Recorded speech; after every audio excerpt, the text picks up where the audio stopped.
untuk membahas lebih dalam munculnya boikot Prancis di Indonesia, termasuk dari MUI sudah bergabung bersama kami Hasibullah Satrawi, pengamat politik Timur Tengah, Yandri Susanto, Ketua Komisi 8 DPR RI, dan juga Anwar Abbas, Sekjen MUI. Assalamualaikum, selamat sore Bapak. Assalamualaikum warahmatullahi wabarakatuh. Ya. Selamat sore. Saya ke Pak Anwar Abbas terlebih dahulu. Pak Anwar, bisa dijelaskan kepada kami ajakan untuk melakukan boykot ini didasari apa? Kami akan memperbaiki terlebih dahulu masalah audio kami dengan Anda. Namun saya ke Bang Yandri lah. Bang Yandri, dari DPR melihat seperti apa upaya untuk memboikot produk-produk Prancis? Ini ajakannya sudah jelas dari MUI dan juga ada berbagai demonstrasi. Ini dinilai justru tidak efektif. Yang justru dirugikan itu adalah pedagang lokal kita. Bagaimana Anda menjawabnya? Ya, sebagai Ketua Komisi 8 DPR RI yang memang membidangi masalah keagamaan, kita tahu Indonesia adalah umat muslim terbesar, maka pernyataan Emmanuel Macron itu sungguh menyakitkan hati umat Islam di Indonesia, termasuk di dunia. Jadi kalau hari ini banyak protes, banyak demonstrasi, bahkan ada ajakan atau himbauan, bahkan ada fatwa dari Majelis Ulama Indonesia, termasuk tadi saya dengar demonstrasi di mana-mana untuk memboikot produk Prancis. Saya kira itu sesuatu yang wajar, bahkan di atas wajar. Karena persoalan agama ini persoalan sangat mendasar, dan dengan tekanan seperti ini kita berharap Emmanuel Macron itu mengevaluasi pernyataannya sehingga dunia tidak gaduh. Bang Yandri. Dan Prancis tidak dirugikan dengan pernyataannya seperti Bang Yandri, itu sikap yang wajar, tapi apakah itu sikap yang tepat?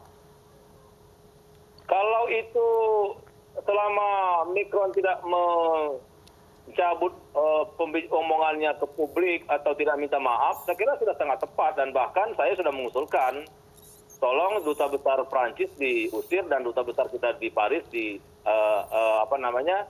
dikembalikan dulu ke Jakarta selama pembicaraan Emmanuel Macron itu tidak dicabut atau tidak minta maaf. Karena bagaimana mungkin dunia yang kata Pak Jokowi tadi sedang membutuhkan kebersamaan, tolong menolong, saling memahami satu sama lain, tapi dia dengan tidak memikirkan perasaan umat Islam hampir 2 miliar di dunia ini, mengatakan Islam sedang mengalami krisis. Jadi itu sesuatu yang tidak masuk akal. Maka kalau hari ini dia dapat hukuman, bahkan Prancis mendapat akibat yang besar seperti ada demonstrasi, boikot produk dan lain sebagainya, itu buah dari omongan dari Emmanuel Macron. Kata pepatah, ya mulutmu adalah harimaumu. Maka hari ini kalau Macron mau sadar dan Prancis mau hidupnya tenang, karena ini efeknya akan banyak. Kalau misalkan masih sebatas memboikot produk Prancis, mungkin masih wajar itu, Bang Abraham. Tapi kalau nanti sudah bergeser ke anarkisme, atau misalkan orang menafsirkan bahwa memang Prancis ini menantang atau bahkan memojokkan Islam, mungkin akan ada serangan terbuka nanti, dan itu kita tidak bisa menahan itu. Karena sekali lagi Islam itu persoalan fundamental dalam kehidupan manusia. Gitu. Baik, saya ke Pak Anwar Abbas, Sekjen MUI. Pak Anwar, ini mengapa sampai MUI mengambil langkah begitu menyerukan boikot terhadap produk-produk Perancis, bahkan mendesak bahwa pemerintah Indonesia mengusir duta besar Perancis untuk Indonesia? Yes, sebelumnya Majelis Ulama Indonesia ya tidak bermaksud untuk mengajak umat Islam Indonesia dan umat Islam dunia untuk memboikot, ya. Karena kami menduga dengan adanya tekanan dunia internasional, Macron akan melunak dan merubah sikapnya. Tetapi yang kami lihat dan saksikan bukannya melunak dan merubah sikap, malahan Macron semakin arogan, semakin sombong, ya. Nah, dalam agama Islam begini, orang kalau berlaku sombong kepada kita, kita layani secara baik, ya. Tapi kalau tidak berubah-berubah juga, maka kesombong itu harus kita lawan lagi dengan kesombongan. Bahkan menurut Imam Syafi'i, kesombongan yang kita lakukan itu harus 2 kali lipat daripada kesombongan yang dia lakukan.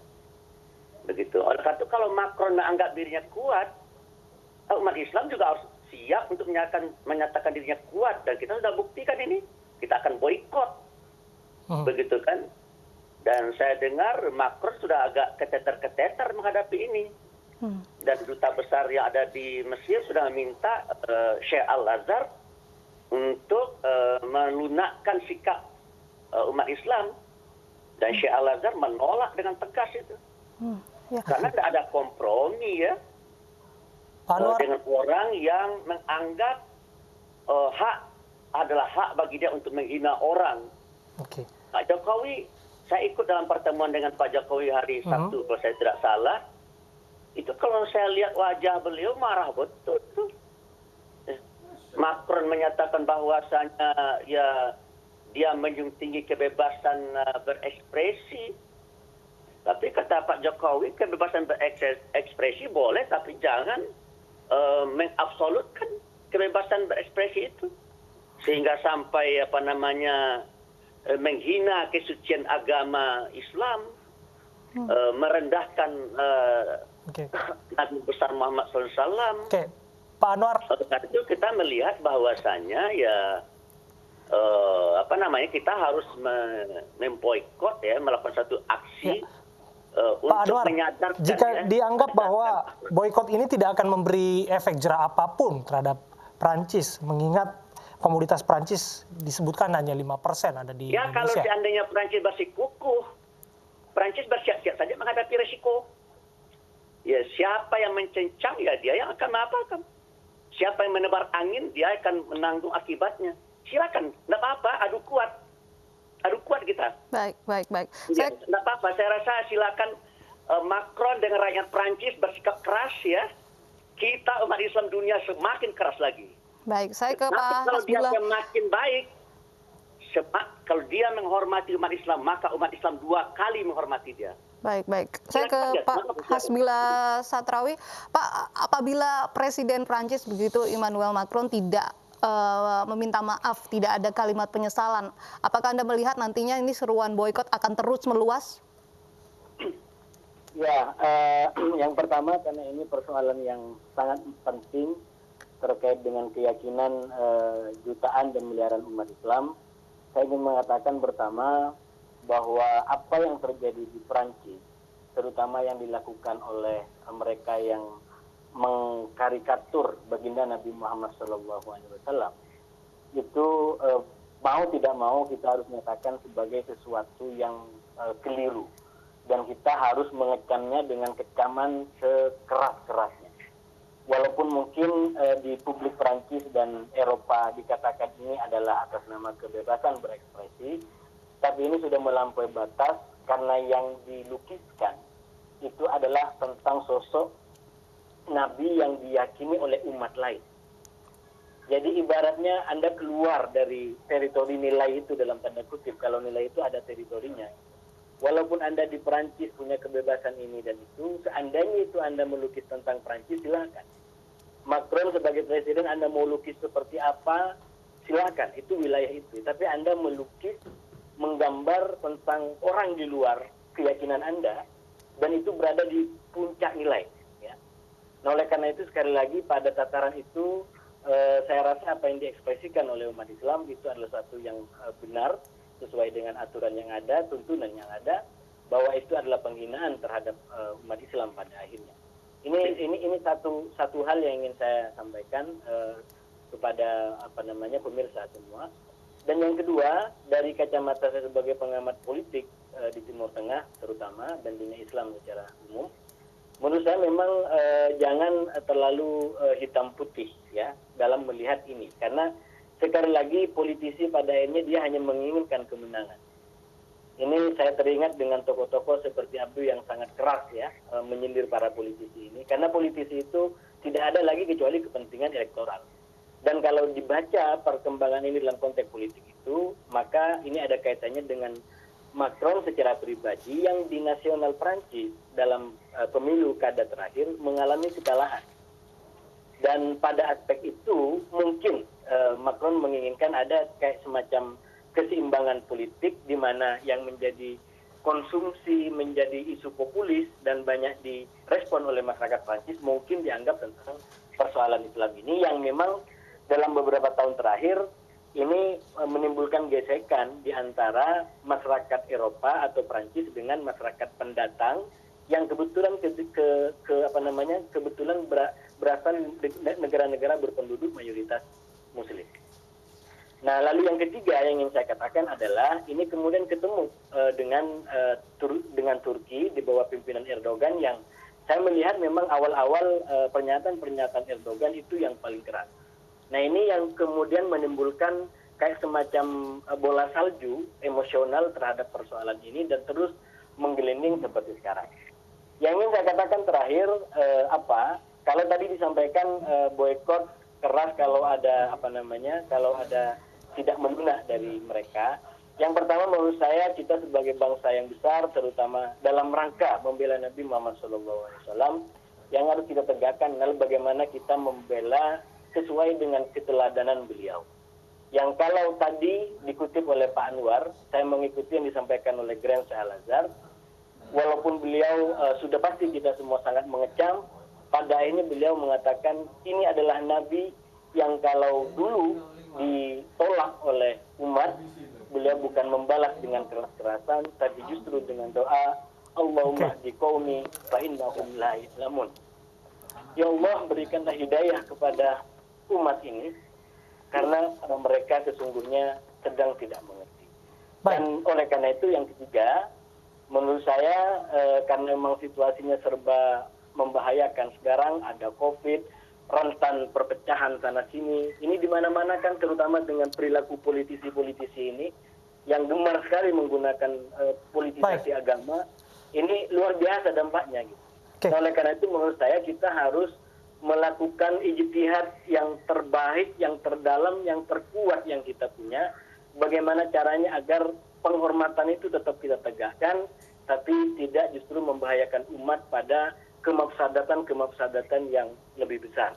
Karena sekali lagi situasinya sekarang sangat khusus dan kita harus berupaya bagaimana mafsadat ini. Ya, kami tangkap poin Anda, Pak Hasibullah. Saya kembali ke Bang Yandri.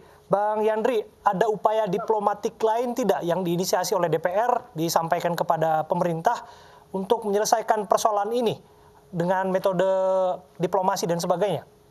Ya, diplomasi penting. Misalkan Pak Jokowi memerintahkan Duta Besar Republik Indonesia yang ada di Paris untuk bertemu langsung dengan Macron, menyampaikan persoalan gejolak yang ada di Indonesia, termasuk negara-negara Muslim yang lain, itu akan mengganggu stabilitas perpolitikan internasional. Maka kalau itu disampaikan secara serius, bukan hanya sekedar misalkan Pak Jokowi menyampaikan secara terbuka di Istana Negara, tapi dengan mengutus khusus, apakah itu Menteri Luar Negeri atau Duta Besar yang ada di Paris ketemu dengan Macron, menyampaikan bahwa ini persoalan serius, bukan main-main. Umat Islam, tadi kata Pak Anwar Abbas, mati pun siap kalau untuk membela nabinya, gitu. Nggak ada urusan kita. Kan kalau baru sekedar memboikot produk Paris, saya kira itu masih halus. Ya, tapi kalau nanti bergeser menjadi konflik horizontal, itu yang kita tidak mau. Maka saya kira DPR mendorong juga terus-menerus pemerintah Indonesia, termasuk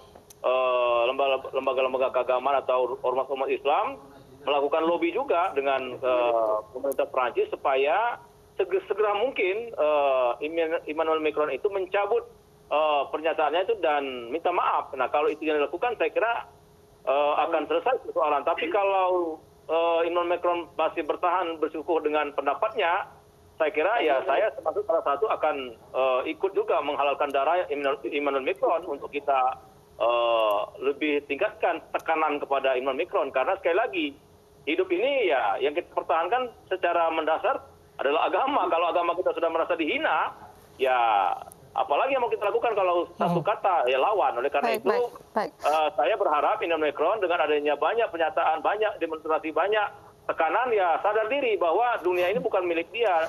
Dunia ini akan bergejolak kalau asal omongan seorang pemimpin. Gitu, Mbak.